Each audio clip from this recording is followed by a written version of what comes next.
There's a well-known saying. It consists of 3 words. The truth hurts.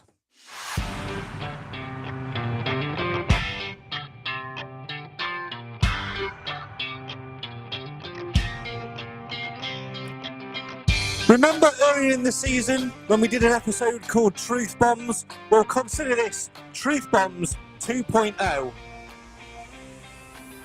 Despite a fantastic comeback on Easter Friday at Rotherham, Bank Holiday Monday was one to forget as the Stags were torn apart, pants down and battered by Reading. We're now hoping that Reading can do the same to Bristol Rovers, which will mean the Stags would stay in League One without kicking a ball, and frankly, that would suit us down to the fucking ground. Come and have your rant, come and have your say, come and have your opinion. This is the show for the fans, by the fans. Why? Because Mansfield matters. And remember the golden rule tonight, the truth hurts.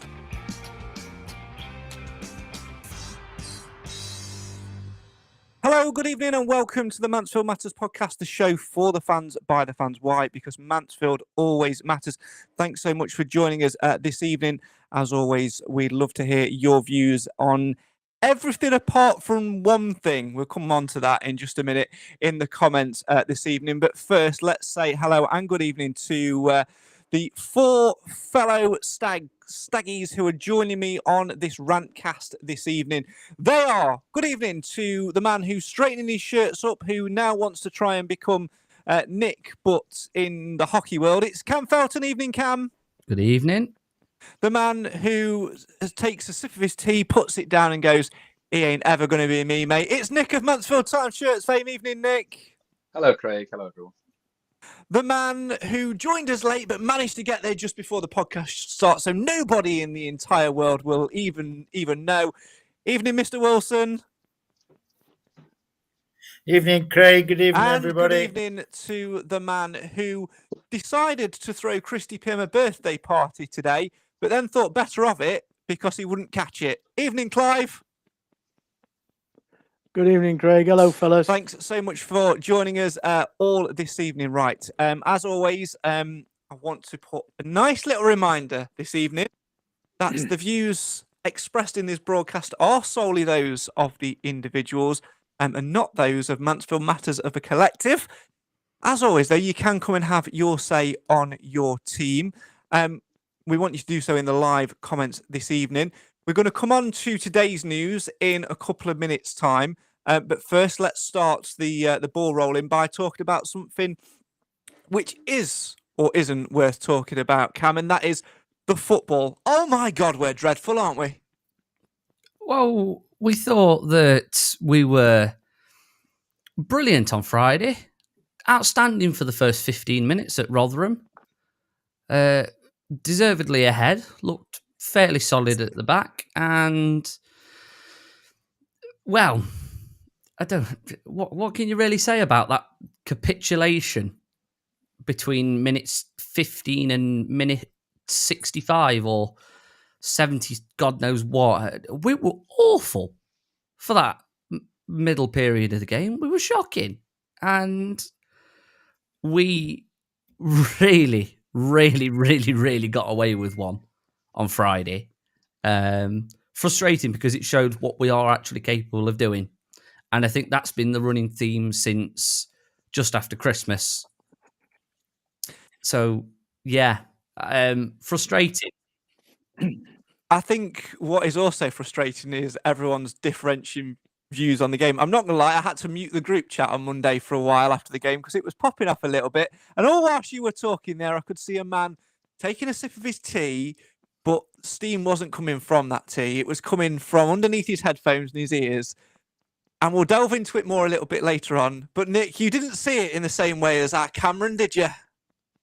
Not really. No, I thought we were pretty abject, really. The thing is, we've been beaten comfortably on Monday, for example, by they're not a great side, Reading. They were okay. They made similar mistakes to we did. We just didn't punish them.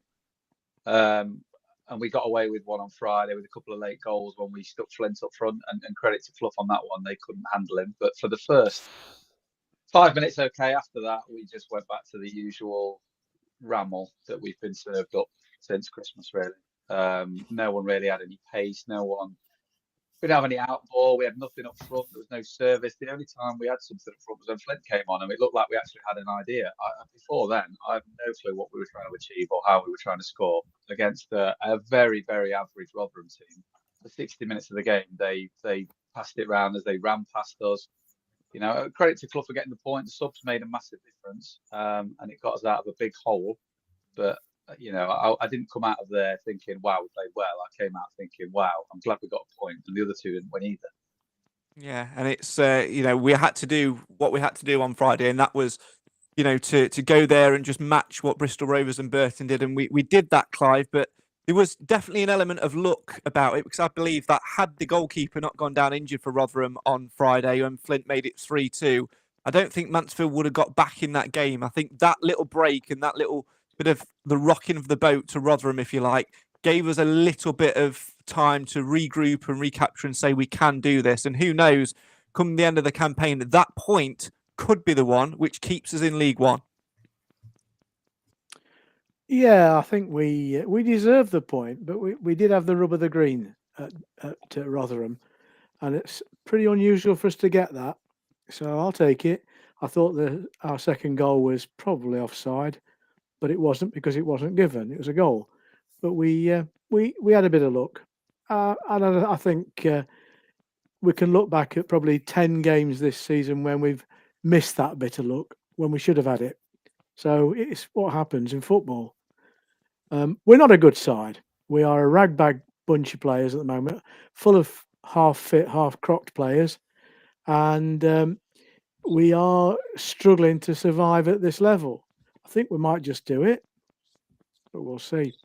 The reality is, we got to the point in the season where you can't do anything else about it. You've just got to make do what you've got, and that's what's happening. Speaking of, so I think under the circumstances, to play a Rotherham team, which were, they weren't a half bad side, Rotherham, and we came away with a point. So let's look at it as a positive. One man who will look at it as a positive, he'll look at everything as a positive. He'll even look at Monday as a positive, is Alan Wilson, because I know what he'll say. Could have been worse. Could have been 6. Well, yeah, but I mean, you can't, whether it's League Two, whether it's conference, whether it's, it don't matter what state of football you're in or what league you're in, you can't give teams 4 goals start. It's as simple as that. I mean, we did all right, but, you just can't pass the ball to them and expect them not to score, because in League One, 1 chance, 1 goal. That's what it seems to be. And it seems to be in that way all through the season. Give them a chance. Admitted the third goal was a bit of a worldie, but, they could, I'm sure somewhere along the line, they could have, tried to cut him down or, stop him taking the shot in the first place. But, it's just one of those things. You can't give teams 4 goals start, Craig. But on Friday, I must admit I thoroughly enjoyed it. 3-1 down. I didn't know where those goals were coming from. All along our line, we'd all got our different opinions. And, it popped up with 2 equalisers. So it was a good point. It certainly was. Well, just before we head into the news from today, which is going to bring the mood right down, let's have a little bit of a jovial thing. Because, Nick, you spotted something on Monday, didn't you, when it came to the team sheet? Do you want to just paint the picture a little bit for us? And then it's time for Mr. Wilson's starring moment. Are we talking about the player from Reading? We are indeed. Whose name I couldn't pronounce at all. And even somebody behind me said, be interesting if this guy scores a couple. So, we messaged Alan and he delivered. He was the only one to deliver in any sort of Mansfield capacity on Monday, but he delivered. He did, and he's going to deliver again for us right now, live on Mansfield Matters.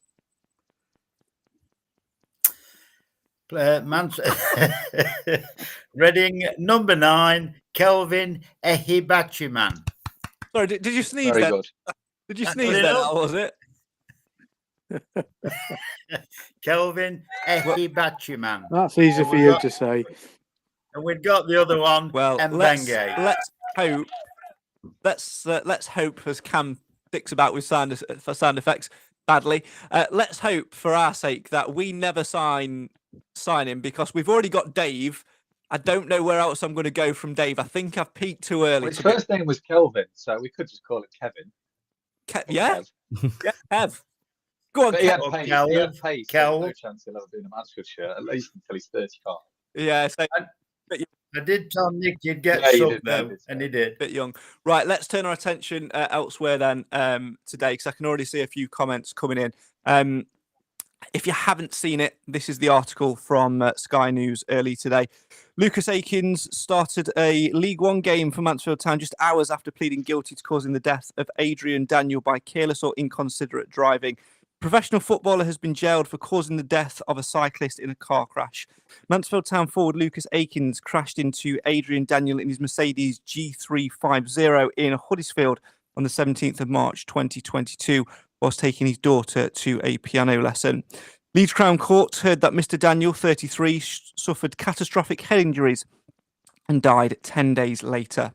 Akins, 36, played in Mansfield's 0-0 draw with Wigan on the 4th of March, hours after pleading guilty at Leeds Crown Court to death by careless or inconsiderate driving. The footballer has continued to play for Mansfield since the incident.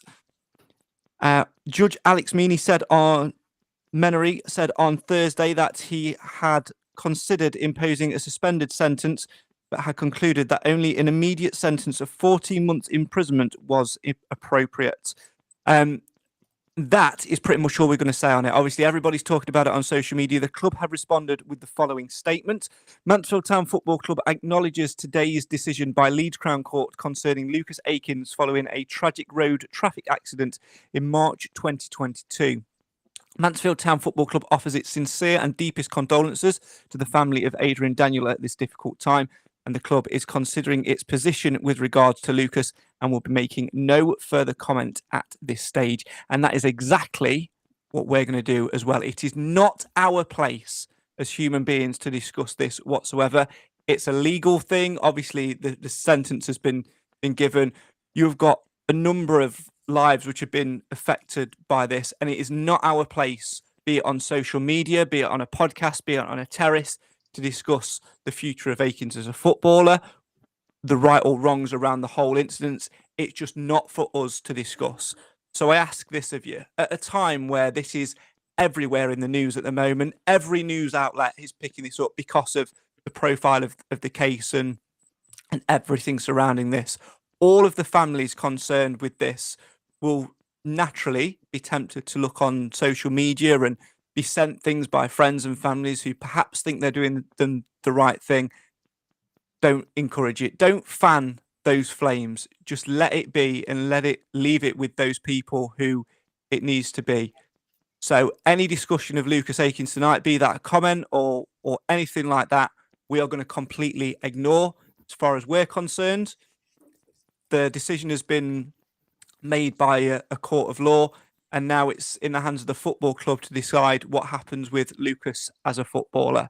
So please, this evening, if you're watching this or if you're listening to this, stay off social media, avoid posts and getting dragged into arguments about the situation, because it does nobody any good, and just let it be in the hands of whoever it is in. And our thoughts are with all of those affected. Right, let's move on and move back to the football then, Alan. And like we were saying earlier, Rotherham was a great day out. Monday was less so. And because of it, Mansfield Town are in trouble again. They had the opportunity to, get it done on Monday and secure their survival. And whilst we will have a look at the table in a little bit and look at the permutations around it, it is quite simple. Bristol Rovers need to win against Reading to stand any chance of catching Mansfield and dragging the Stags into that relegation battle. But, and that is the big but here, and that's where the episode of tonight's show comes in, that the truth hurts. The fact is, it could still happen mathematically, and from what Mansfield Town have shown, not just in the last two games, let's be truthfully honest with this, Alan, probably since the turn of the year, we are more than capable of not just opening that door to Bristol Rovers, but going, here's the keys, make yourself at home, move the sofa around if you feel like it, and dragging ourselves right back down there. Fact. Yeah, it is a fact, Craig, but I'm 100% confident it won't happen. Mansfield will be a League One club next year, and they just need to get some just rewards for doing that. We all wanted them to stop in the league, albeit 20th place if need be, even on goal difference. That, with a bit of luck, that will happen, but we'll just see what happens and transpires from then on. We all know it needs a new intake of fresh faces, pace, everything else. We know what needs doing. Let's just hope The it key can be words, done. what Alan said there, Clive, are with a bit of luck. We ain't having any of that at the moment, and we're not doing ourselves any favours whatsoever on the pitch in terms of creating our own luck. We are dreadful, utterly, utterly dreadful. I think it's not that easy to sum it up. We played well for about 25 minutes on Monday night. We were their match, and with a bit of luck, we may have taken the lead. We didn't, and then we decided to commit suicide with some of the worst individual cases of defending I've seen at Field Mill in the time I've been going. It was almost a comedy of errors. And somebody mentioned a worldie. Aren't we getting a lot of worldies against us? They're not that bloody worldy. What's clear to me now is everybody who plays Mansfield Town knows if you're at the edge of the box and you have an opportunity to shoot, because unless it's directly into the breadbasket of the goalkeeper, it's a goal. Nick, you go on. Now, Sorry. It's too easy to pick on the bloke because he's having a bad time as well. But he's never been the keeper I want him to be. I don't think he's the best of the two we've got. And I think that matters not because it's what Clough thinks that matters. But we've got a player there that can save nothing that's anywhere near his post or his crossbar, in my humble opinion. So they do say you make your own luck in football. It's very difficult to make enough luck to compensate for the porosity of our back line and goalkeeper. Nick, it goes a lot deeper than Monday, though, doesn't it? Naturally, we're all hurt by it because, nobody wants to see us get trounced 5-1 at home and make the same amount of mistakes, which lead to goals against us and narrowing that goal difference down, which could be vital. But the fact is, it's not just that game. It's not just here and there. This has been a negative negative drink which has been poured down our necks since the second half of the season, and some people have to take accountability for it. But who? Yeah, I think the stat is one clean sheet in 24, 2 wins in 20 now, and it's the worst part for me is that we do the same thing week in, week out, and we expect something different. He plays the same players in the same position in the same system, and he's shocked when it doesn't work. I mean, I don't know if anybody of the 6,500 were there thought that Maris and Akins would be the killer partnership on Monday. I looked at that team sheet and thought, well, you may as well go home. And Clive was right. The build-up play on Monday was fantastic, but there was no one in the box. If you look every time Reading attacked, there's 4 players at least in the box every time. And it was the same for the Stags at Rotherham in those 20 minutes. We got everybody forward we could, and they were panicked. And that's why we scored 2 goals, because their defence was all over the place. But Reading would have had the easiest time. Akins was always out wide because that's what he does. Maris was obviously a midfielder, and there was no one in the box. And for me, Clough is just playing the same system, and I don't think he knows. And I said this probably, 6 to 8 weeks ago. I don't think Clough knows how to stop the slide that we're in, and I'm still adamant he still doesn't know. And I'm not pulling this all on him. Without a shadow of a doubt, we could have spent more. We could have had less injuries. There's a multitude of factors. We've had terrible refereeing decisions. We've had bad luck, like Clive alluded to, and individual errors, which aren't Clough's fault by any stretch. But we're just playing the same system, and it doesn't work. 5 at the back for me is a system you play when you need to be more defensively solid because you lose an attacker, but you gain a defender. Using 5 at the back, we've kept 1 clean sheet in 24 matches. Does that not tell you that doesn't work? Does that not tell you that maybe we need somebody up front? Because we're going to concede goals regardless. Like Clive said, somebody shoots from the edge of the box and it goes in. So if you're going to concede goals regardless, you need to score more. And we're only losing generally, apart from Reading, by the odd goal because we're just not scoring enough to keep up with the amount of goals we're letting in. And the attacking partnerships just aren't working. Akins and Maris is a travesty of a partnership. It just doesn't work. You knew it wasn't going to work, and it didn't work. When you've got, I know Rhodes hasn't been great. You've got Rhodes and you've got Dwyer, who was sat on the bench. Why couldn't you just play 3 of them up front? It wouldn't, like, just go for it. I think there was the 20 minutes to go. We were 3-1 down, and he just brought on Boateng for, like, I don't know who he came on, Boateng from Maris or whoever it was. But it was just like straight swaps. Like, what is that going to do? It doesn't matter who you're bringing on. You're not changing the system. A few weeks back, when we brought Will Evans on to score a goal, and he put him at left wing back. Well, like, what are we doing? Why are we playing 5 at the back when Reading? What do Reading want? They don't want panic. They don't want long balls, and they don't want, something. They don't want a lot of men in the box. So what do? We stick with 5 at the back. We bring Flinty on and go, it worked on Friday. We'll put him at the back today, see if that works. It's just madness, and I think he has run out of ideas. I really do. Cam, you we're were doing the same thing every week. Cam, you were shaking your head through that, and you were arguing back on Monday. There's only so much Clough can do, because quite evidently from Friday and Monday's performances, we were good in spells. But then as soon as the players have to start making a decision for themselves, that's where we fall into pieces. But do you not think that, like Nick said, tactically he can set us up better and make better decisions? Yes, I get that the players can only do so much, and the onus is on them when they step out of the white line, over the white line. But they are being instructed by Clough and his coaching staff to play a certain way. They are doing, and it's clearly not working. They should have the cojones to go, right, lads, as a collective, this ain't working, so let's try something better. So surely the Clough has got to take some responsibility for that, has he not? He has. You look at... Whose dog is that? There you go. You've got to look though, because Friday we played some really good football. We got the ball moving really well, and then just lapses in concentration let them back in. Where Clough's on the sideline for their equalising goal, telling players to press, and players are dropping back.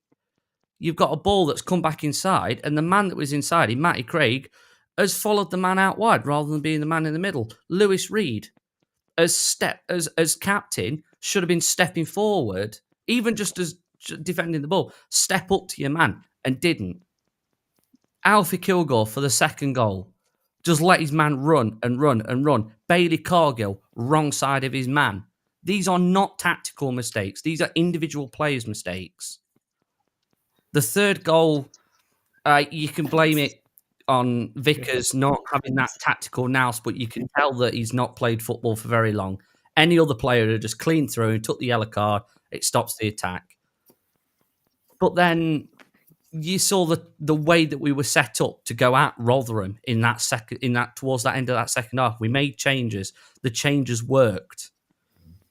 And we looked better for it. Monday, we looked relatively good for the first half. We actually created chances. We didn't finish them because there was nobody in the box. There was no one there. Because there's nobody. That's down to individual players to say, I need to make it into the box. Akins needs to get into the box, or somebody from that midfield needs to get into that box. Because same again though, we were then making decisions poorly from set pieces because we were then overcommitting and not leaving anybody on the edge of the box to then come in. We'd start with men on the edge of the box, but as soon as the ball came near, and they went straight forward again, which left nobody in behind. And you know, if you'd have said at half time on Monday 0-0, I think that'd have been more than fair. We created so much more than Reading did in that first half until Lewis Reed decided to give the ball straight to them for the second home game running. And then we capitulated from there. From mistake after mistake after mistake after mistake. And tactics can go one or two ways. Get you in a really good position. You can create so many chances, or you can create nothing. Well, it wasn't down to tactics on Monday. We were just awful. Every chance that they had came from a mistake that one of our players made. That's not tactics. That's individual player errors. And you cannot mitigate for that You don't know what the What players are going to do. Although it's What about the other 23 games? rather predictable that Lewis Reed's going to give the ball to a defender at this point. Why start him then? For me, the that's system, decision. the system as well What- doesn't help Louis Reed, because Louis Reed used to drop out of the defence because there was only 4 of them. He used to drop in the middle of defence and spring the ball around left, right, and centre, and he was great at it. You play 5 at the back, and all of a sudden he picks the ball up a lot further up. He has a lot less time on the ball, and he gives it away. For me, that's really simple to see that he doesn't have. That's why Louis Reed has been no good with 5 at the back, because he's further up, he has less time, and they press him quicker, and he gives it away. Last season, and in League Two, he had all the time in the world because there wasn't a middle centre back to be in his way. So for me, that is sensible. The 2 times that Reed's given the ball away recently that's led to a goal was right within 25 yards of goal. That is not further up the pitch. That is in your defensive third. Why is Reed then thinking, right, if Reed's playing further upfield, like you're saying, why is he dropping that deep? Surely I don't think they don't know how to play the system. They don't. It doesn't work, does it? What they're playing just doesn't work. 23 out of 24 games, we've not managed to keep a clean sheet. usually And if you say, well, the players aren't good enough, well, he signed every single one of them. he has. Replaced But them. you can't, like we said, we can't mitigate for errors, and it just seems that every goal that seems to be scored at the minute is coming from an error. There's not many goals that are actually a well-worked goal, other than maybe Leyton Orient, who were just good. Other than that, we've come up against much better teams and done really well this season. And because we've not had to compete with silly errors, what's happened in the last 3 months? All of a sudden, we were making mistakes earlier this season. We'd give a ball away, but we had the emphasis to get it back. We had the energy to get it back. Whereas now, if we make a mistake, we just stop. Like the players just don't care anymore. And it's been a running theme for the last 3 months. It's like they're just not bothered anymore. But that care comes from me. I'm muting you for a minute because you're looping back. That care comes from the manager and what we do on the training ground. I'm sure we'll discuss more as the night goes on. Keep your comments coming in and have your say on your team. Clive, are you okay? I've noticed you've got a big cuddly toy there. Were you just cuddling up to it for the entertainment? I wanted you to see the sort of dog that doesn't bark. Mine doesn't bark. This is Porky. Somebody ask. No. What breed is he? No. Why did you call him Porky? I don't think I want to know the answer to this question. Punk's pigs. Right, put that away. Keep your comments coming in. Have your say on your team. Lots of you getting involved tonight. Can I just say, I don't want to be contrary just for the sake of it, but none of us have got the experience and expertise of managing a football team that Clough's got. I think you'll find my football manager stats say otherwise. As does mine. But if you said that, Clive, there's no point in this podcast, is there? We may as well Exactly. turn it off. That's the whole reason we're here. No one has. Like, we may as well. Well, no, I think you're wrong, because what's amazed me about being a Mansfield Town supporter, certainly since the days of social media, is just how many experts there are on the terraces. That's I mean, all. We've got expert statisticians, we've got expert stand builders, we've got expert groundsmen. And we've got a connoisseur on sausage roll. Keep your comments coming in. Have your say on your team. Ashley has asked the question, do you think Nigel Clough will go? We'll talk about that in just a second. He also adds that we need 7 players. Mark says we need 10. It says, Mark, you're right. Nigel has run out of ideas. Depends on Johnny Boy's pockets and what the missus wants doing, says Mark. Tom says lots of work. Thankfully, Bristol Rovers won't win both of their last games and we will stay up. I'd have taken a 20th place finish at the start of the season. It's been a long time since the Stags had back-to-back this divisions. Carl also says you can call Pim all you like, but put the shoe on your foot. How would you feel when you've got a defence in front of you which clearly isn't good enough, and you're constantly under pressure? Folk have short memories. We've had some dross in goal the last 25 years, some utter garbage. He's been one of the standout keepers in many years. And I find it funny how it took Clough 6 weeks to tell the public Pim was suffering with a toe injury. always goes on about Flinders being good enough to come in. Why wasn't he brought in even earlier? Makes you wonder. Clive, you're the PIM caller outer or the main PIM caller outer on the show. So do you to that? I'm not sure. Again, I'm no expert on goalkeepers, but what I do know is the goalkeeper we've got isn't having much of a season this year, and it's probably unfair for me to say that the goals we've been conceding lately are down to him, but it looks that way to me. I think he has limited reach. His stature is such; he has limited reach, and therefore anything that's shot across him in the direction of the corners of the goal, and certainly anything that's above his head in the top corners of the goal, he rarely gets to them. He's an excellent shot stopper when the ball's in front of him, and when it's close play.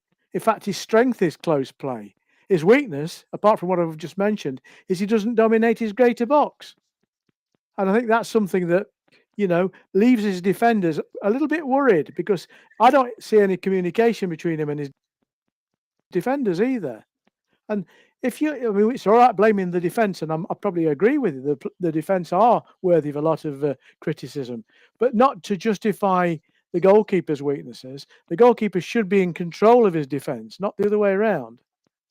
Again, my humble opinion. I agree. Alan, listening to that, obviously you're the voice of calm and reason and positivity, even when the chips are very much up to the left of the building.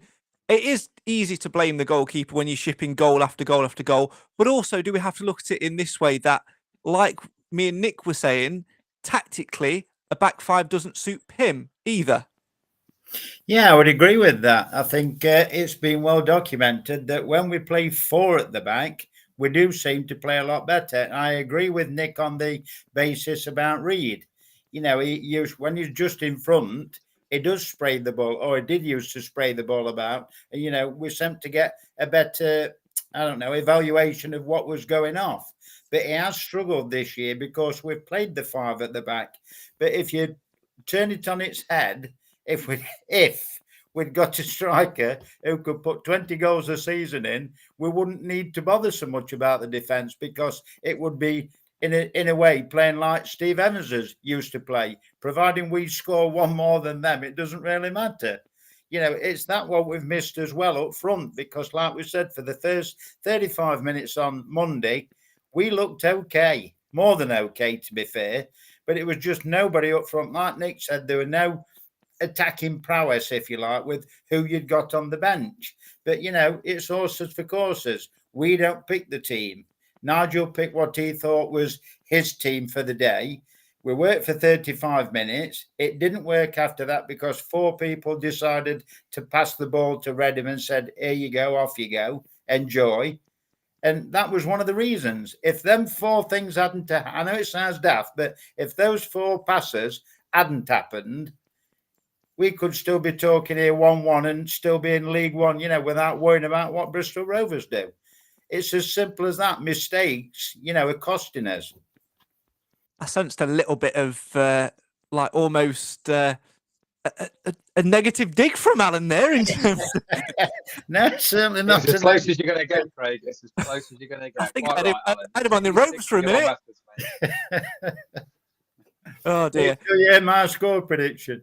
Oh, wow. Get ready. Nick, is it more of a simple case, though, of when we strip this back and take away the anger and the hurt from Monday and the disappointment of post-January onwards? Is it not just a simple case of we've reached the end of the line in the terms of what this squad of players are capable of?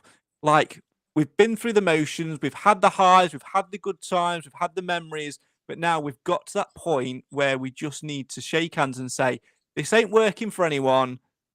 Goodbye and good luck. Yeah, there's definitely an element of that. I think you can't say, oh, we could have got rid of him last season, because, there was not a single fan who wanted to get rid of Quinny, Flinty, whoever you name. Everyone thought, one more year, League One, keep us up, and then we'll part way. And it looks like, and I agree with Alan, I don't think we will get relegated now. It seems like that is how it's going to end, but we need some. I mean, I saw the stats of last season. Shrewsbury, I think, were 10th or 12th something at Christmas. They won 2 games after Christmas, the end of last season. and then completely blew it this season. My concern is if we do keep too many players who have just experienced this massive defeat after defeat after defeat, confidence drainer, that we're going to start next season like that. So we definitely need to be clear out. Even though I don't think a manager should survive this. I think we've probably gone past the stage where there's anyone better out there. I really do. I'm not an expert on hiring managers, but I haven't got a clue who's better than him out there at the minute. But I think for me as a fan, I'd love to have the confidence that he's going to change the amount of players that I think, this is me speaking, that I think we need. Now, this is you could keep out of that starting 11 on Monday. There's probably 2 players who are League One standard. And that's not, and one of them's Jordan Bowery, by the way. It's like it's madness. I mean, Jordan and Maka have massively played themselves into a contract for me for next year. But beyond that, there aren't many. They were riding a crest of the wave at the start of the season, and as soon as that wore off, we've tapped hard. I do think it's an interesting one at the minute because Clough's future is still up in the air. He's the most difficult man to second guess. 1 minute he's talking about retiring and putting his feet up and his wife wanting him to retire. The next he's talking about pre-season and not going to Portugal and putting plans in place. And then the next he's talking about, well, I'm out of contract in 6 weeks. And he's come out in an interview basically said that conversations got underway in terms of a new contract in early April. Last week, there was an offer put on the table. Discussions have started, but nothing has changed. And by nothing, I presume there he means that he's out of contract to the end of the season, and that's that. We will see what happens in the next couple of weeks. There has to be an agreement on all sides that it's the best way forward. And this, for me, Cam, is where the onus and the spotlight changes focus. It's not necessarily about Clough's ability this season. I think for a minute, let's ignore this season and the past 20 odd games where it hasn't been good enough and it hasn't been acceptable. I don't think we can hide away from that. It simply hasn't. And there are certain factors to that. But let's move away from that and look at the bigger picture here. And that is, like Nick mentioned, is there anybody else out there that's better than him in terms of coming in to be a replacement to take us forward? And I'm not talking taking us forward next season. I'm talking about taking us forward as a club over the next 3-4 years, like Clough has done in the previous 3-4 years here. The one for me was Paul Warne and Richie Barker. We've missed the boat on that because they're now at MK Dons. I personally don't see any others that are out there.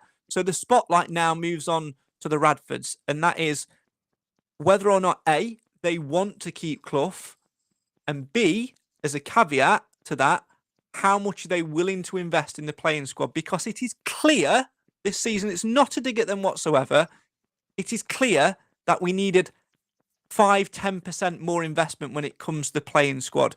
We've gambled on older players who have been injured. We've gambled on players coming back from injury. Alfie Kilgore, Rhys Oates, prime examples of that. And it has backfired on both of those accounts. We've not done enough in the January window to support us and bring in cover for those injuries. So where's that come from? Has that come from the owners saying that there's no budget there? Because we know we've got one of the worst, not the worst, but the lowest budgets in this division in comparison to the other sides that are there this season. Or has that come from Clough and from his recruitment team, who has said, in our opinion, we've got enough and we don't need any more? Because if it's the latter, then for me, that's a sackable offence.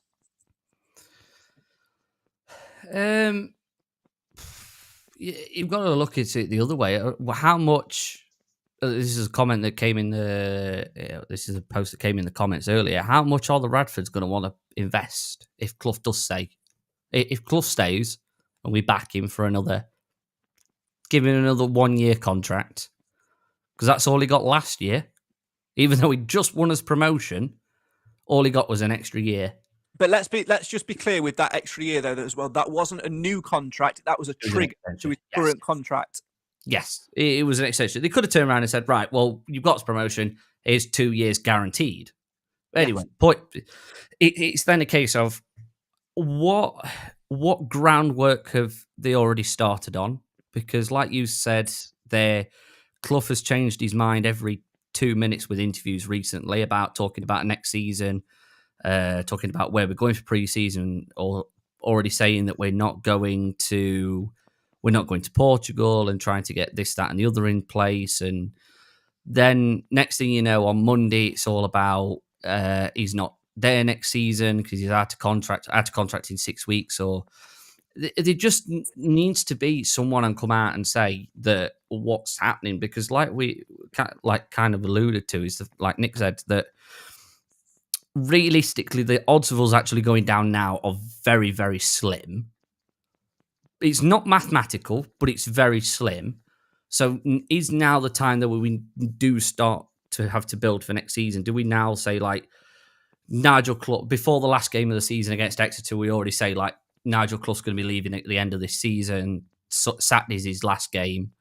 Are we in that sort of territory, or is it Clough's already got an idea of who's going where next season? Because you look at the team that we've got, and I think I went through the players that we've got that are contracted to the club at the moment, and whether these are out of contract next season or whatever. I think I counted maybe 11, 12 players that I think I'd want to keep next season. 2 of those are Owen Mason and Ben Quinn.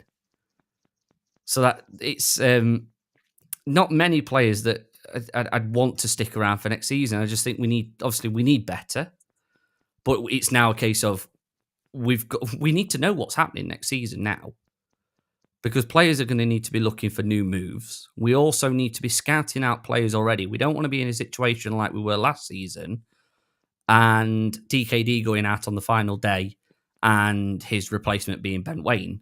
That's nothing against Ben Waine, but it left us up the creek with no paddle. So we've got a whole summer to plan, and we just don't want to be in the same situations where we were last season and patching over cracks with plasters. Clive, that's the danger, isn't it, at the moment, with teeing up the whole Nigel Clough situation? Like we've said numerous times on the podcast, the only person I think who's in real control of Nigel Clough's future is Nigel Clough.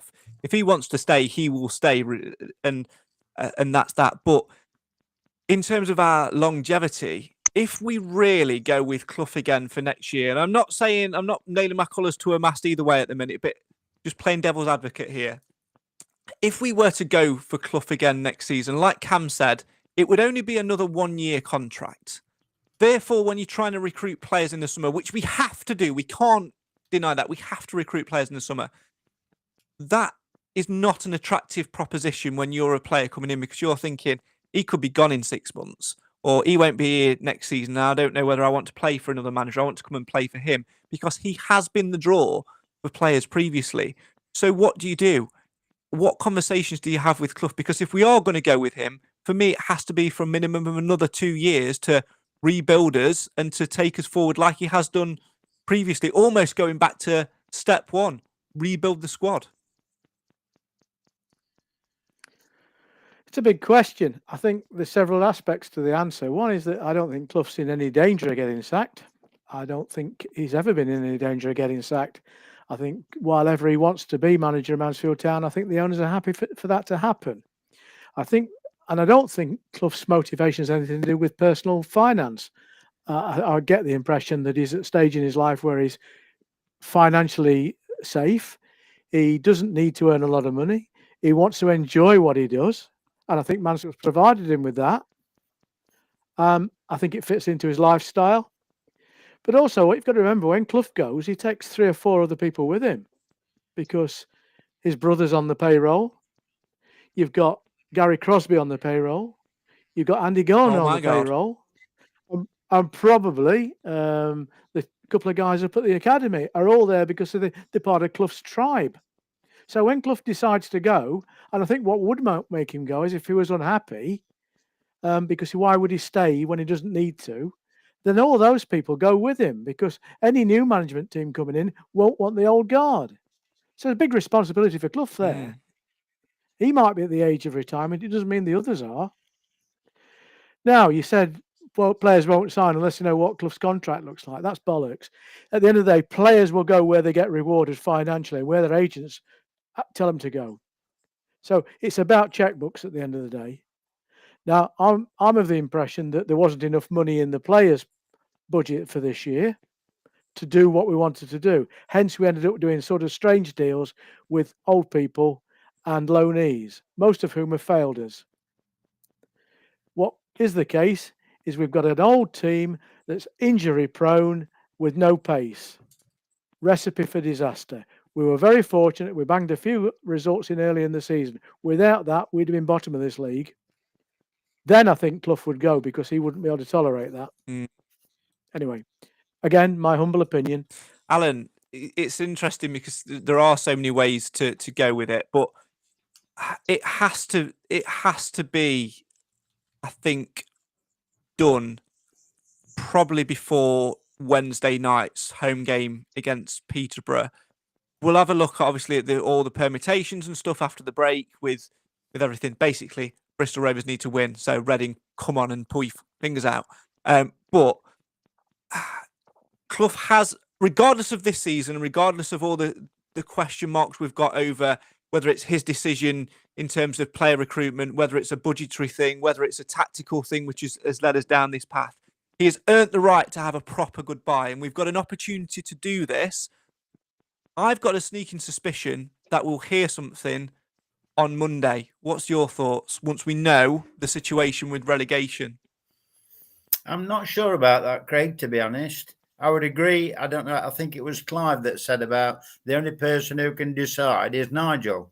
And to a certain, 85% agree with that.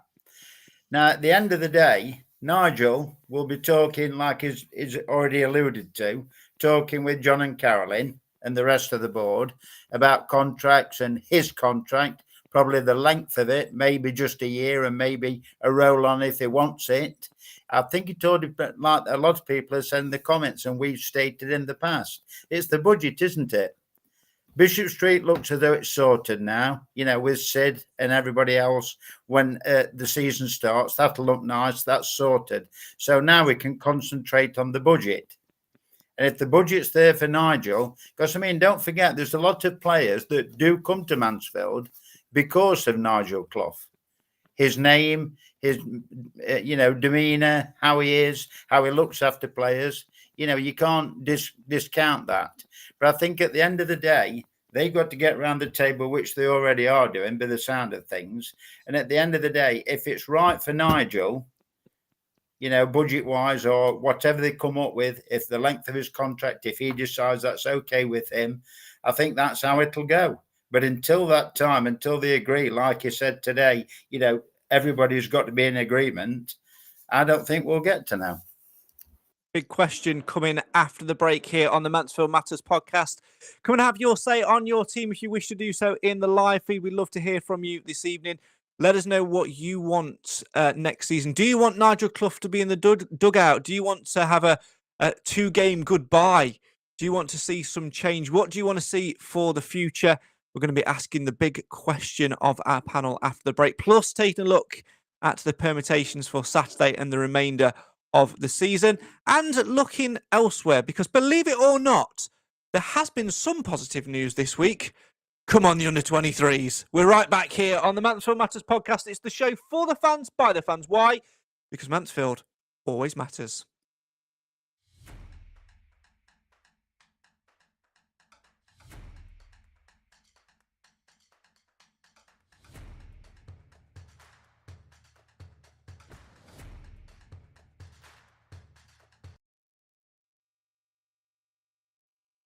You're back with the show for the fans, by the fans. Why? Because Mansfield always matters. Thanks so much for joining us this evening on the Mansfield Matters podcast. Please come and have your say on your team. And a reminder that the views expressed in this broadcast are solely those of the individuals. Right. We can't hide. We can't hide from it anymore. Have you all lost me? Can you all not hear me? No, you're all good now. I can hear you. It was that very first little bit of that segment that you did. Oh, just Nick. Hello, Nick. Hello. Have your headphones gone off? Can you Nick. Hello. Yeah, he's gone. Talk about interrupting my flow. Can't even remember what I was saying. We're going to ask a big. We can hear you. Yeah, bigger shambles than Man's defence. I would put money on there's a few people out there who wish they couldn't hear me right now. But tough, I'm here. I host this shizzle, so let's I crack can on. now. Can you hear me now, Nick? There you go. Yeah, I Hey. thought the advert reset my headphones for no apparent reason. Well, that's the headphones for you. Right, it's time to ask a big question and sort of put it to the panel, really. We are a game away from League One safety, which is all we set out to do at the start of that campaign. Yes, we probably were a little bit spoiled when it came to when it came to the results, etc., in the early season. But oh my God, to coin a saying from Andy Garner, did we need them? But we had the objective throughout the season to finish just above the relegation zone, and that is exactly where we pretty much will finish this year. We've had nearly 5 years of Nigel Clough in charge. His contract runs out at the end of the season. He's not sure what he wants to do yet. And to be honest, I don't think we're sure what we want to do yet. There's a few in the comments. Jamie says, I want a new manager and a new way of playing. Ashley, on the other hand, believes Clough's number one. Roger says Nigel to stay, but he needs a better squad in spades. And does John want to spend? That's the bigger question. Jamie says it's been 5 years of Clough. It's time for a change. But what do you, the Mansfield Matters podcast, think? I'm going to start with Alan Wilson. Nigel Clough is out of contract in 6 weeks' time. If you were John Radford, would you be renewing it? Yes, 100%. And give him a budget to do what he wants with. Why? Because I think he's the man for the job, Craig. Simple as. In my personal opinion. He can get players in where sometimes others can't. They like playing for Nigel Clough. He is the man. I was talking to Dom Dwyer, lucky enough to do the interview, and he said exactly the same. I know there weren't millions of clubs after him, but as soon as he heard Nigel Clough was after him, it was a no-brainer. And that's the type of gentleman he is. And keep him here. Let him find out, sorted. If he's not going to get the funds, or if he's not happy with what he gets, fair enough. That's up to Nigel. He'll probably walk away anyway. But if he gets the go-ahead to do what he wants, with whom he wants, I'm 100% behind him. Clive, the discussions have been started between the owners, the board, and Clough. But like as Clough has said in his interview, we'll see what happens in the next couple of weeks. There has to be an agreement on all sides. That it's the best way forward. And I think what is meant by that, if we analyse that a little bit more, by the words on all sides, that it's the best way forward. I think what's meant there is Clough continuing as our manager. Would you want him to continue as our manager, or do you feel like it's time, the chapter has run its course, it's time for a new story? I'm with Alan. I think he should stay. I think there's no better manager at this level out there for us, given what we're trying to do. We have to remind ourselves we're a small club in a small, poor town. We've got some owners that have thrown some money at the club to make it survive, and without them, it wouldn't have done. But they're not mega rich by comparison to some of the other football club owners around the place. We don't have Hollywood stardom to fall back on. We don't have oil money. What we've got is a businessman that's been able to manipulate some of his own personal wealth and that of one called insurance company to make our club work. Now, I remember him saying 5 years ago, their only aim is for the club to wipe its face financially. In other words, to be more or less breaking even. So to listen to fans of the club saying the Radfords have got to chuck a lot more money at it, I think is unrealistic. I think it's a club that doesn't return on the investment. If you put money into Mansfield Town Football Club, you are donating it. You're not investing it. And I think if the club folded tomorrow, there would be a huge amount of money owed to directors that will never get repaid because it's not a viable entity. And that's not a criticism of Mansfield Town. Lots of clubs around the league, some bigger than ours, operating exactly the same way. And it's that dependency on somebody's pocket. Now, I don't know how much money Radford's got. I don't believe anybody who has an opinion about whether they should put more money in or not has any greater insight than I've got. They're a comfortably rich family, but they've also got quite a rich family lifestyle to maintain. And at the end of the day, there's only so much they're prepared to throw at the football club. If I'm being honest, I think some of the passion and enthusiasm they had at the beginning of the ownership has probably dwindled a bit. That's inevitable. Now, I think where Clough's at the moment, I don't think it's about personal terms or a length of contract. I think he wants the club to find some more players' budget, because he gets criticised, as we've all criticised him, for the state of play at the moment. His argument is his squad isn't good enough. He doesn't say that, but that's the reality. And the only way around that is to spend more money. And I'm guessing, therefore, the open side of the equation, the conversation that hasn't yet reached anything meaningful, is about how much money can I have to spend on players. Now, that's going to be down to the owners and the co-directors, although I don't get the impression that the co-directors put an awful lot of money into the club. But again, I don't know. So the reality is, Clough can only have what the owners are prepared to give him. Now, if that's not enough for his aspirations, he can walk. And he will do, I guess. But it's a huge decision for him based on what I said earlier. Now, as fans, we all want Radford to chuck mega millions at it. That's unrealistic. And I think it's also disingenuous, because that family, mostly John, of course, has saved this football club from the depths of despair. And Clough, I think, is a bit of a reward for that investment. And I don't think the Radfords want to see him go. He's got a name, he's got a reputation. We all keep saying that, and he can get teams working for him. But for whatever reason this year, and I'm going to lay it at Clough's door, we've ended up with a team of old men and players that can't play a full game, let alone 2 games in a week. And he's having to make do with putting square pegs in round holes. He's having to play forwards as defenders and defenders as forwards, and nobody knows what's going on. So we're clinging on this year. I hope that if the talks with the Radfords come out positively, we'll have a fairly big changeover of playing personnel in the summer. And I would hope by now, Clough and his brother have already got a load of people on their shopping list. I think that was a yes. Nick, before you give it's a yes, by the way. And congratulations to the under 21s, not under 20s. whatever. You know what I meant. Thank you.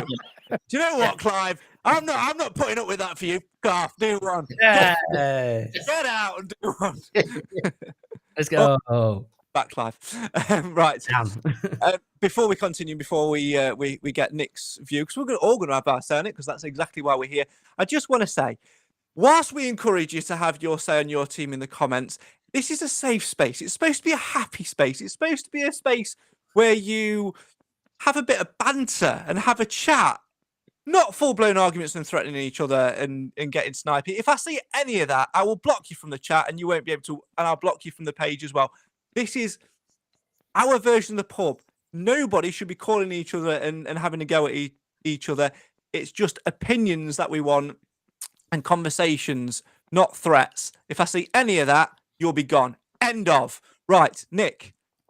Can we set up a simple intelligence test for the comments, so that you have to answer 3 + 6 to comments? If you get it wrong, it won't let you type. Wow. I'm sure we could foster that.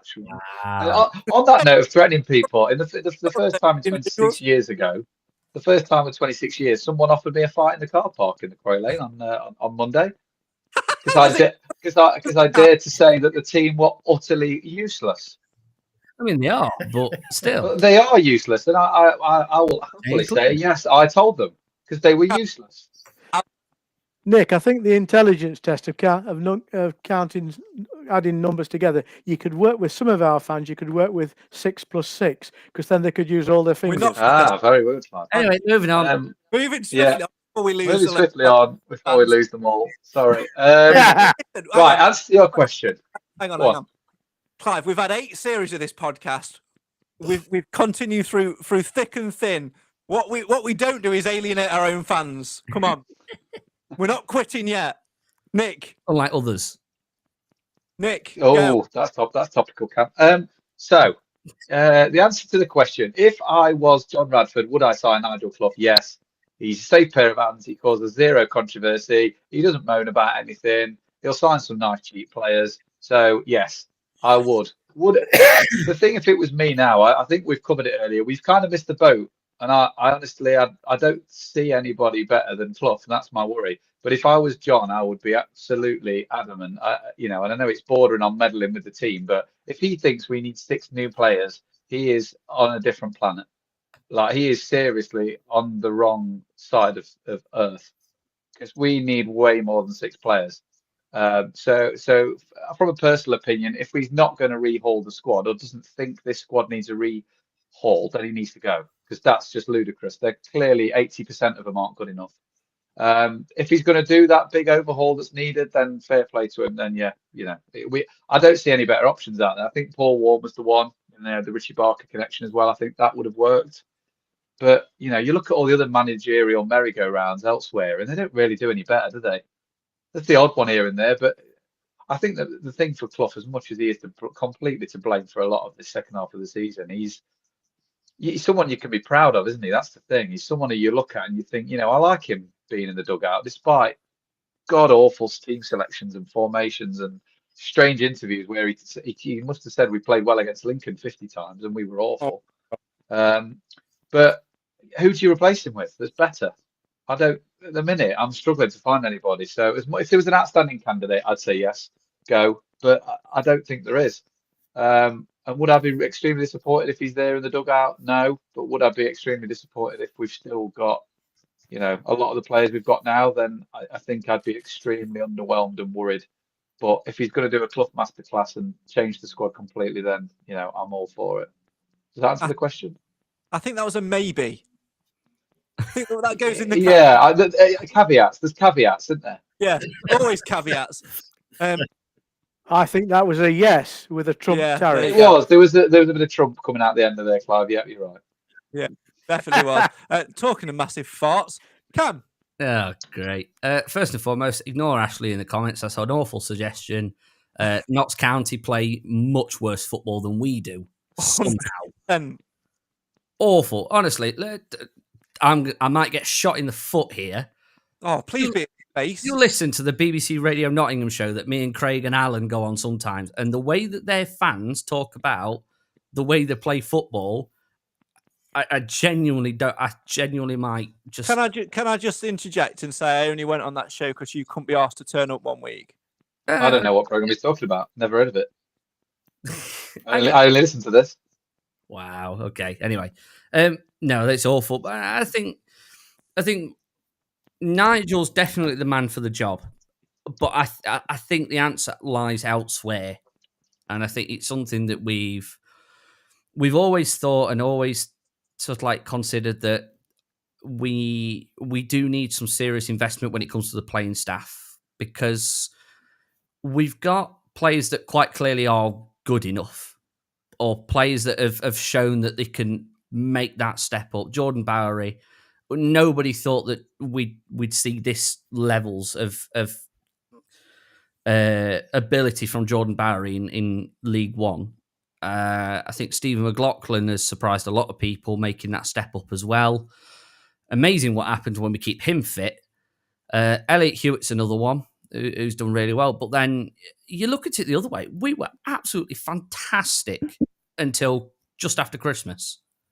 We had a little bit of a blip in October and November, but we played some really bloody good football from the start of the season until just after Christmas. Beating Stockport, we took a point off of Birmingham, who spent 20 million quid on one player. We've more than matched a lot of the teams in this division, and then all of a sudden it's just fell to pieces. So is it a case of we are riding a bit of a wave at the start of the season, that players that weren't good enough are good enough? Because you look at it another way. You look at, not trying to throw anybody under the bus, you look at someone like Aaron Lewis, brilliant last season, brilliant for the start of this season, awful since after Christmas. Lewis Reed's another one. You even look at the dependable players. I think you look at Jordan Bowery's been a bit sort of like inconsistent for portions of this season. But this is what I mean. You've got so many players that have quite clearly got the ability, and you've got players that show it more than others. You look at Jordan Bowery, it's always trying 100%. And you've then just got other players that John Barry plays from minute 1 to minute 90. Some players come off the bench at minute 75 and saunter around the pitch without having a care in the world. And I think that's what frustrates me the most. And I think if we can get those sort of players out of the club and bring in some better quality, then we will do a lot better. I don't see an issue. You look, if we could go back to the football that we were playing with the exact same players pre-Christmas, we'd be doing so much better. How come all of a sudden we've got players that managed to get us to comfortably third in the league for a decent number of games and in and around for the playoffs, to then all of a sudden just absolutely fall off a cliff in the way injuries, Cam, injuries. They are, but you don't. Tactical ineptitude. There is, but it's a difficult one, and especially when you've got that many people that think they are football managers now, and it is difficult, and especially when you've got fans shouting things towards the manager at full time, like they were on Monday. That's not helpful. We're now at the point of the season. We need to club together. We just need to see it out. Like we keep saying, we're very nearly there. We need 1 point, or we need somebody else to win. If Reading want to pull off an absolute masterclass like they did on Monday, then please do. But that's not the way it goes, though, not. Cam, is it? That's not the look we're having, is no. it? Bristol Rovers will probably batter Reading with the way our luck has been this season, but it's just frustrating that you'd even look at the Reading game on between Christmas and New Year. More than matched them. Took some really good quality goals for them to beat us on that occasion. And then we looked so mediocre on Monday. Not even that. It's frustrating. I think if Nigel can get in, get Nigel tied down for another year, give him a budget, not a massive budget, because we've seen what he can do when he's not got a huge amount of budget. And if we can get certain players fit for longer than a couple of months, i.e. Lee Gregory, and give them the ability, the strength. I saw a comment about saying that Will Evans has been awful this season. It's like, what games have you been watching? Evans has done the best that he can if you've got somebody alongside him or somebody competent alongside him. It's all around personnel and how that player wants to play on that occasion. We've had too many players go missing in games, and it's frustrating. We know the ability of players. So can I just object? Can I ask you a straight question? Yes. Yes or fucking no? Hey. You're bored to tears here, son. You've got off on such a tangent. I've ended up in fucking Plymouth. Take Ben Wayne with you. I was about to say that. You got there first. Oh, yeah. In answer to my own question, I'm just saying, What can do you you answer, think, Craig? if you've Good got- luck this on. What do you think, Craig? Hey, got You've got time. 9 seconds. Come on, spit it out. I'll squeeze it in. It's all about perception, isn't it? About what you want from Mansfield Town Football Club as a future and who we are.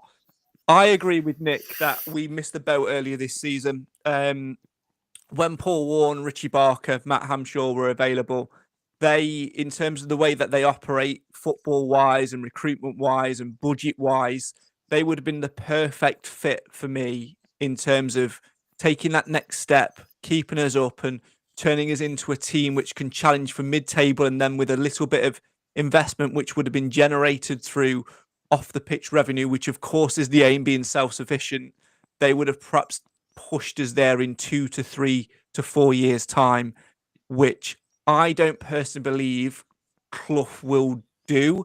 Not in terms of Clough's not capable of it, but in terms of I don't think Clough's got 4 years, which I think it'd take for us to get to that position, left in him as a manager. I think he's got 2 tops. I think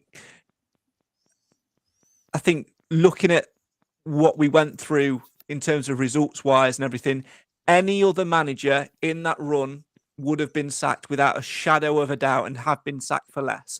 But because of Clough's knowledge and nous and experience and what he delivered previously in his previous seasons, not just promotions, but in terms of ripping up the squad, in terms of players on far too much money, shifting the deadwood and building a squad and building an atmosphere and cultivating a culture to take us forward over 3 years.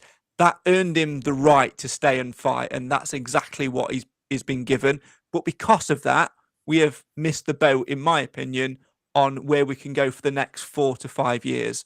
So to answer my own question, yes, if I was the Radfords, I would be giving Clough a contract. And what we have to accept, and this boils back to the title of tonight's show, is that the truth hurts. And the truth is that Mansfield Town Football Club do not have an endless pit of money which we can throw at a playing budget. All right, this season's a bit of an anomaly in terms of who's in this division. Your Birminghams, your Wrexhams, your Stockports to a degree, who have got a little bit of money to throw around. You know, Birmingham City signed players for what? 20 odd million pounds. We've not spent that in our entire history as a club on player incomings. It will never get close to being at that level. So what you have to ask yourself is, are we happy with what we've got? And we're frustrated with what we've got on the pitch at the moment, which boils down to injuries and a little bit of bad luck, which then boils down to the age of the squad and perhaps the training ground being a little bit cursed, to coin an Ian Holloway conversation. It never has sat right for us, that training ground. Historically, since we moved there, we've always had the odd weird injury. But what we have got is a manager who's got contacts which other managers in this game do not have. What we have got is a manager and a coaching staff and a backroom staff who have got wilds and wilds of experience, which lends itself from the top of the club all the way down to the very bottom, all the way through the academy, which is setting us up for a future. I know Clive has a massive, massive gripe about the academy not providing the fruits of our labour yet, but I think it's starting to gradually get there. And like Clough said previously, it took 10 years at Derby when he was there to get it to a standard where it was producing.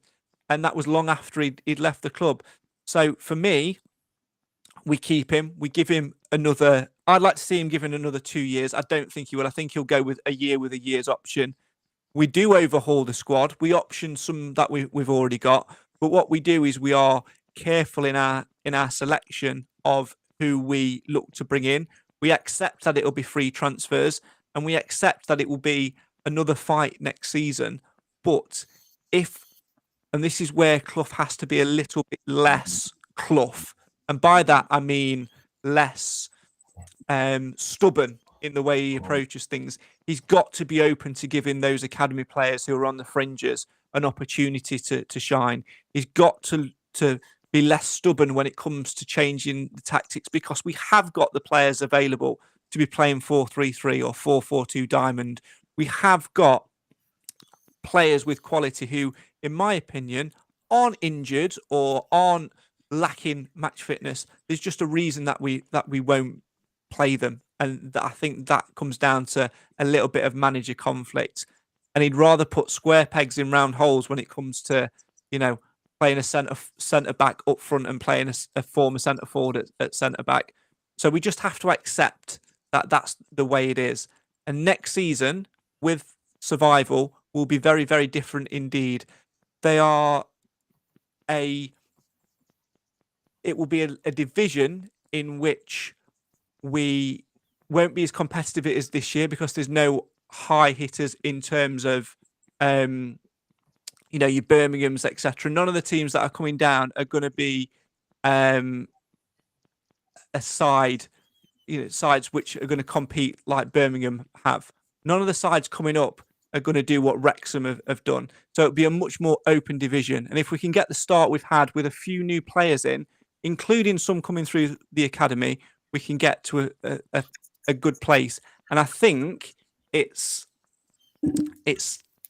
Clough who's the man who can go and deliver that. But we also have to think about our future beyond next season as well. How long are we able and happy to continue year by year by year? It can only survive for so long. But we have to trust in Clough like we did when he first came in. It was horrendous that first COVID season when he took over. Yeah, all right, it was Coughlin's squad and not his squad, but results and performances weren't great. They weren't great in some of the playoff season either. There's been bits and bobs, but we've always come through it, and it's just because we're at the wrong end of the table and we're going through something which we've not had at this club for a while, and that is we're not winning games week in, week out. That's football. So yes, give Clough another contract for a year, but we need to start future planning as well. As always, come and have your comments on your team. Please do feel free to have a say in the comments. Steve Hymas has been in touch in the comments. Well, obviously, we're talking about the training ground there. Go and have a look at the RH Academy pictures. They are near perfect. Yeah, they probably are in a better position than what they were.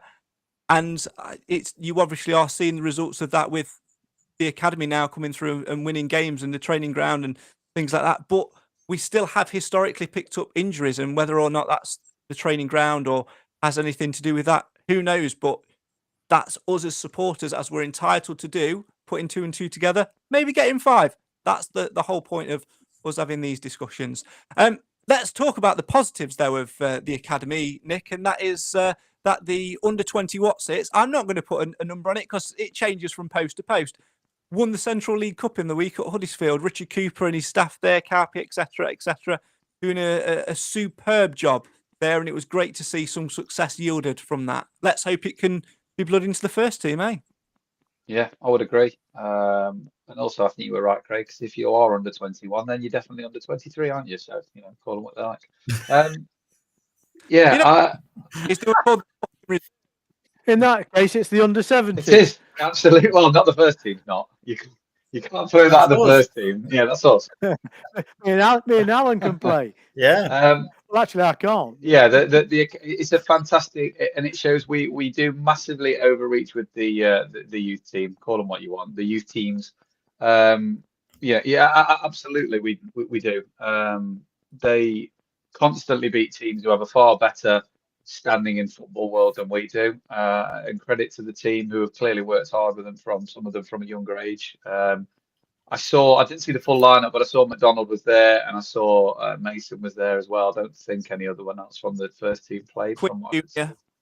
Oh, the Quinn Junior player, I didn't see that. So, I mean, winning things at any level can only be a good thing, can't it?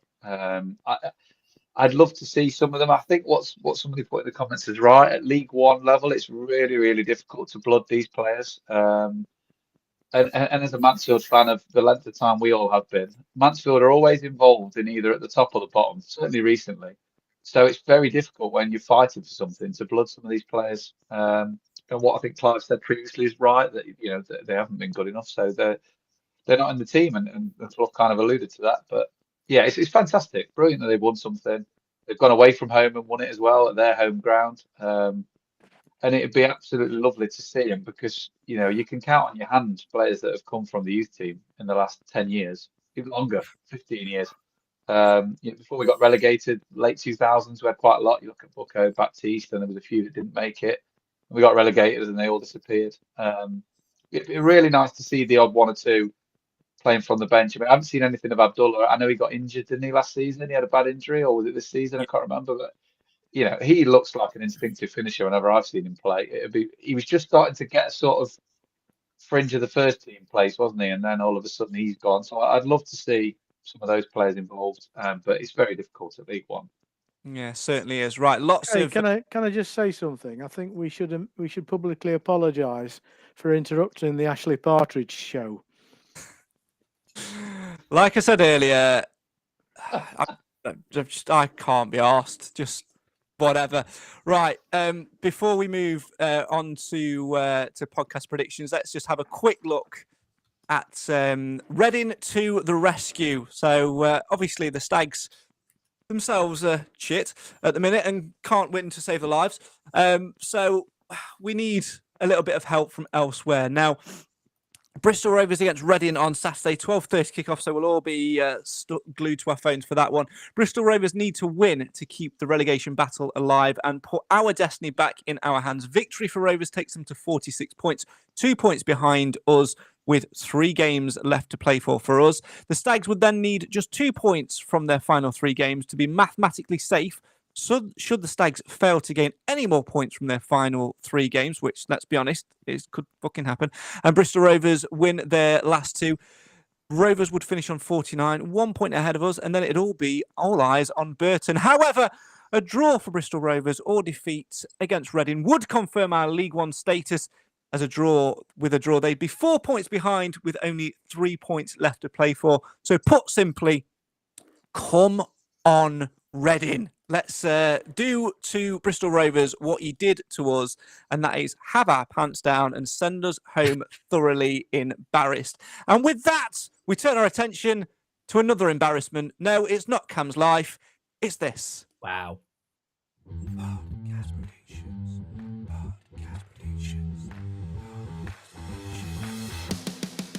So can you be the master or an embarrassing disaster? In this guessing game, there's a simple aim. It's outguess the rest and be the best. Win, lose or draw. Do you know the score? Who will be your hero to make sure you don't score 0? Yes, it may be fiction, but this is Podcast Predictions.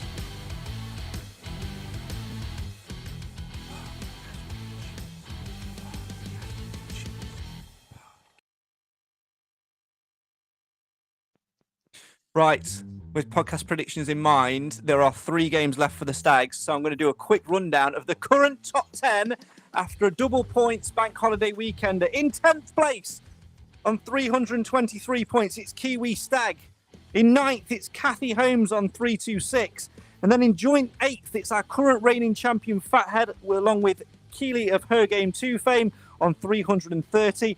4 points ahead on 334 is Ian Brown in 7th, whilst David C takes in 6th on 338. In at 5, Dan Barrow with 351. And then at 4, it's our own Clive Parkin with 386. In 3rd place, it's Darren Wood on 390, with Steve Nadin 1 point ahead of him in 2nd in 391. But leading the pack, and the current podcast predictions leader with 3 games to go, including a final day triple pointer, it's Alan Wilson on 400 points. And with that in mind, Alan, we turn our attention to Birmingham on Sunday, where we could be safe, but we could need to go to a team that haven't lost at home all season and who are 1 point off 100 points, needing to get a point. Your prediction, please. I think they will get it, Craig. I'm going 1-1.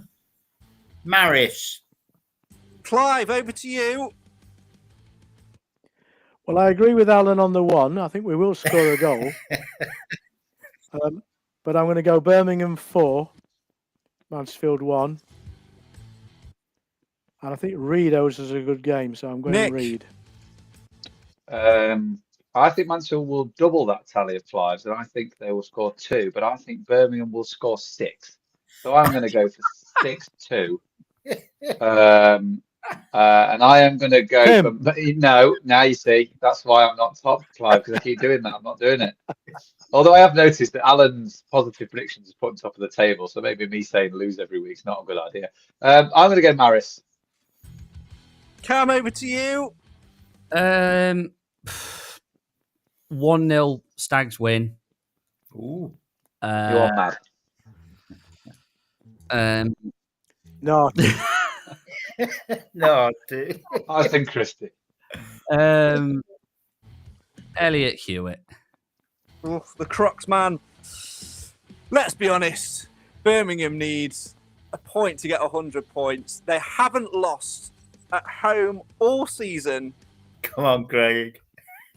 We're going to get battered 14-3. And the man of the match is going to be Hiram Boateng. No, of course I'm not going for that. It's typical Mansfield to go and spoil someone's day. We are going to win 2-1.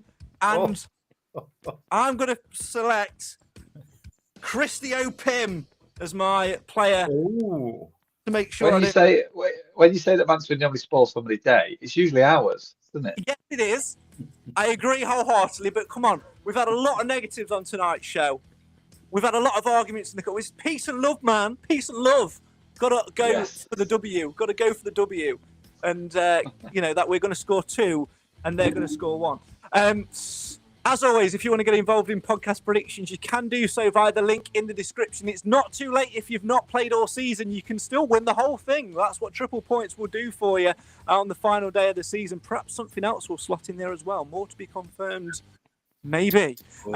But the link is in the description. You can get your predictions in now for Birmingham and for Peterborough. And then we will clear the form and we will put the final game on against Exeter. We'll put that out Thursday from 5 p.m. You'll be able to get your vote in for the final game of the season, which gives you plenty of time. As always, you must do so via the link in the description. We really want to hear your thoughts and get you involved with an epic game called Podcast Predictions. What's that, referee? What's that, fourth official? There's a couple of minutes added time.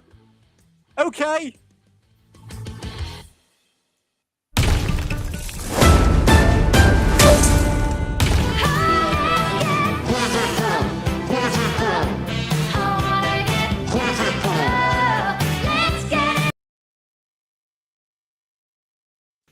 Right, on this podcast for weeks, we've been doing Let's Get Quizzical. I'm going to pop Nick and Alan backstage for a second because we have to... Clive just needs to move himself into the middle somewhere. Sorry, Clive, I know you were comfortable on the sofa. Because we have a semi-final to take place between Clive and Cam. It's a penalty shootout style. The person who wins it, who gets the most correct answers out of these 5 penalty questions, will go through to the final. Cam, you finished in 3rd place in the table. Clive, you finished in 2nd in the group stage, which means you get the pick between first and whether you want to go first or second. So, Clive, first or second in the penalty shootout quiz? Second. Cam, you're going first. I must take your first answer. If you say pass, I will put it as an incorrect answer. So, Cam, what planet is closest to the sun? Mercury. Correct answer, 1-0. Clive, in which year did Tony Blair become Prime Minister? (1987). Incorrect. 1-0 Cam.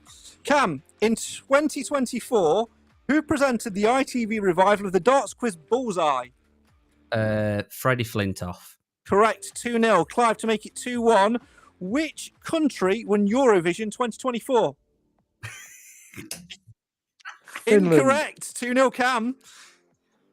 Cam, what is the only London Underground station with a Z in its name?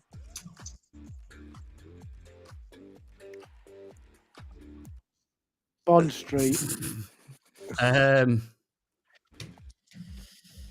Pass. Clive, to get back in the game, Gary and Martin Kemp were in which band?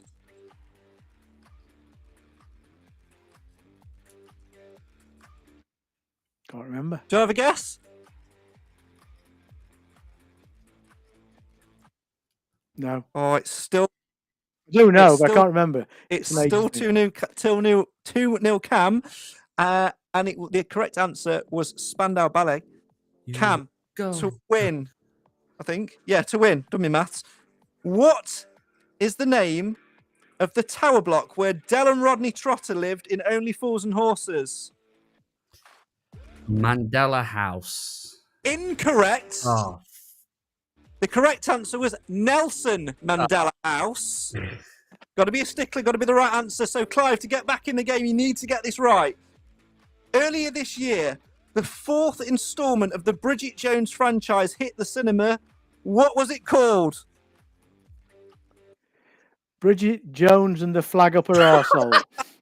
It was not. It was Bridget Jones, Mad About the Boy, which means, Cam, you go through 2-0. on penalties to the final, and we'll be finding out who you face in next week's show when Nick goes head-to-head with Jim. Very briefly, Nick, would you have got any better answers than that? I must admit, Clive got a right bugger of questions there. It's like they were. Yeah. They were. I mean, cams were like, planets that most people. And then, Bridget Jones pops out. I wouldn't have had a clue. I got Spandau Ballet, and I didn't get the. What was the Z? station? Yeah. Belsies Park. I ain't got a clue. I'm surprised Yeah. I didn't get the war criminal Blair question right. Come on, Cam. The I'm problem- good with eight, Cam. Was that 97, Craig? 97. Yeah. Yes, it was 97. The problem I've got, Yeah. Craig, though, with playing Jim is that because his internet is that slow, he's got time to Google it, phone a friend, He's Send time a- to go to the send library. a fax off, and then he'll come back and he'll tell you the answer. He could have done anything in those 6 minutes. I will put aside the- He'll have gone 50-50, phone a friend, and that's You'll brilliant. see him in the back of Clive's picture, and they've gone round Clive's and gone, "Yeah, Clive, do you know the answer to this?" And then he'll go back home. You don't have a clue. We need to be in the same room to do a Hey, Jim. well I'm not done, having that. anyway. I'm not having that. Well done. Well, we'll see what happens next week. Monday, we'll find out the answer to that as we do one after the Birmingham game. Right, that's all we've got time for tonight. One word answer from all of you. We'll start with Alan, then Nick, then Clive, then Cam. Will Mansfield Town be safe and secure their League One status without kicking a ball on Saturday before kick-off at Birmingham on Sunday? Clive? Alan? Yes. Yes. Nick? Yes. Cam, nobody cares. Thanks so much for joining us this evening. Really appreciate your time and your comments, as always, on the show for the fans, by the fans. Why? Because Mansfield always matters. It's been a fantastic show tonight, even with some of the arguments and everything that's gone with it. But do you know what? Mansfield always matters.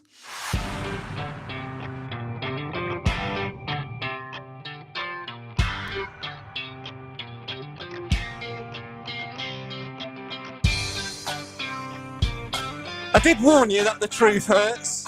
The truth is, Mansfield Town have been poor this season, but not as poor as they could have been. All eyes on Bristol Rovers versus Reading, 12:30 on Saturday, where we could secure our safety without kicking a ball in the, let's be honest, way that it's going to happen. It's the Mansfield Town way.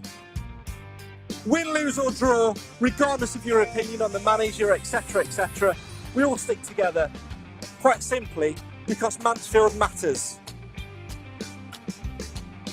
Podcast predictions links in the description. We'll see you on Monday, where we're hopefully celebrating another year in League One. Thank you and good night.